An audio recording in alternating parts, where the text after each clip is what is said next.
당시 예술계는 정말 치열하게 고민하고 있었습니다. 세상은 점점 더 퍽퍽하게 산업화되고 자본주의화 되어 가는데 도대체 예술은 어디에 서 있어야 하는가? 이걸 찾고 싶었던 거죠. 이 시기에 일종의 문지기 역할을 했던 사람들이 있습니다. 클레먼트 그린버그나 테오도르 아도르노 같은 비평가들이었는데요. 이분들은 키치를 아주 끔찍하게 싫어했습니다. 키치가 뭐냐고요? 진정한 문화를 타락시키는 거대한 위협으로 본 건데 쉽게 말해 할리우드 영화나 유행가처럼 대량으로 찍어내는 오락거리들이 예술의 본질을 아주 심각하게 흐린다고 생각했던 겁니다. 먼저 미국 비평가 클레먼트 그린버그. 이분은 철저하게 맥체 자율성 그리고 형식적인 순수성만을 옹호했습니다. 형태가 제일 중요하다는 거죠. 반면에 독일 철학자인 테오도르 아도르노는 완전히 다른 시각을 가졌어요.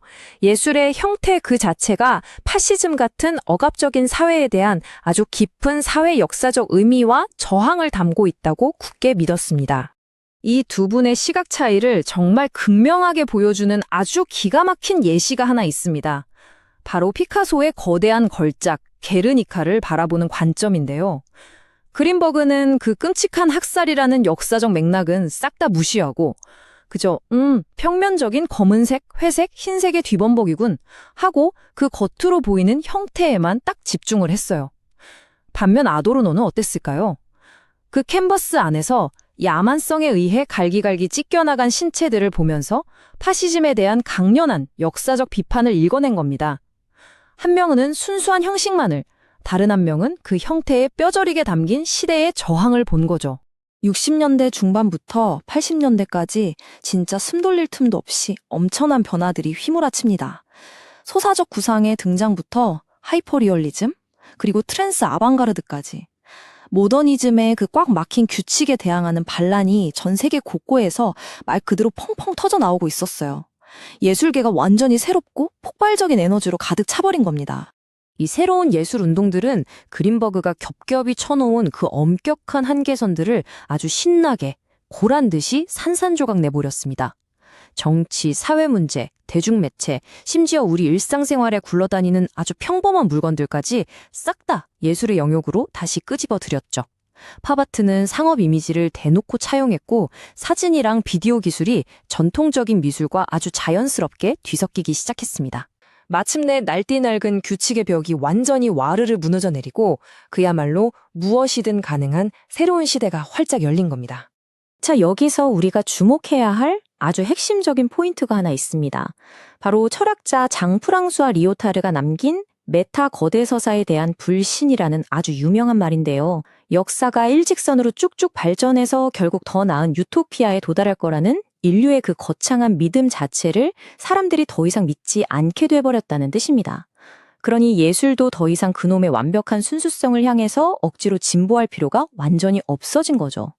모더니즘의 그 깐깐하고 일직선 같던 규칙들이 무너져 내린 바로 그 자리에 포스트 모더니즘의 아주 다채롭고 왁자지껄한 혼합이 떡하니 자리 잡았습니다. 이 두 시대의 철학적 차이 정말 극명하지 않나요?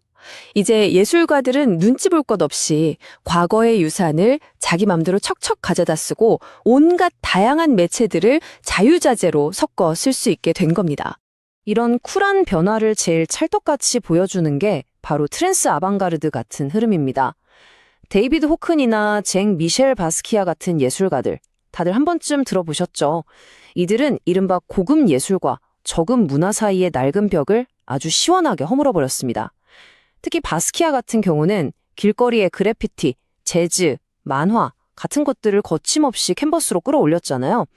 이들은 예전 규칙 따위엔 전혀 얽매이지 않고 세상의 모든 문화적 유산을 자기들만의 방식으로 아주 자유롭게 요리했습니다.